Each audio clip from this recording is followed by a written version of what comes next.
बिस्मिल्लाहिर्रहमानिर्रहीम। Welcome to my channel online remedies. I hope you will be fine friends.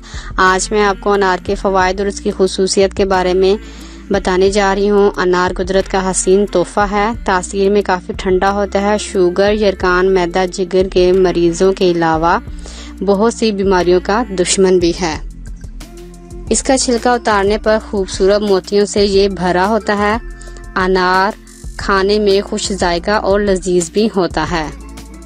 इसके फ़वाइद ये हैं कि ये प्यास को कम करता है, मैदे और जिगर को मजबूत बनाता है, मैदे और जिगर की गर्मी को कम करता है। पुरानी खांसी में भी ये बहुत मुफीद है। शुगर के मरीज के लिए अनार का जूस बहुत ज़्यादा फ़ायदेमंद है। पट्ठों और दिल की मजबूती के लिए भी मुफीद है। कै और मतली की शिकायत को दूर करता है। अनार यरकान के मरीजों के लिए बहुत फ़ायदेमंद है। अनार का जूस इस्तेमाल करने से मुंह में छाले या ज़बान पर दाने ख़त्म हो जाते हैं। अनार के इस्तेमाल से पेशाब भी खुल कर आता है। इस तरह से जिस्म में ख़राब और मुज़र मादे आसानी से खारिज हो जाते हैं।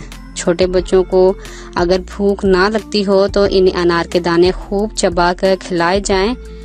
पेचस और दस्तों में खुश्क अनार दाने का शरबत बहुत ज़्यादा फ़ायदेमंद है। तुरश अनार गुर्दे और मसाने की पत्थरी के लिए बहुत फ़ायदेमंद है। दांत और मसूड़ों को ये मजबूत बनाता है। खांसी, हेपेटाइटिस और तिल्ली के मरीजों के लिए बहुत फ़ायदेमंद है।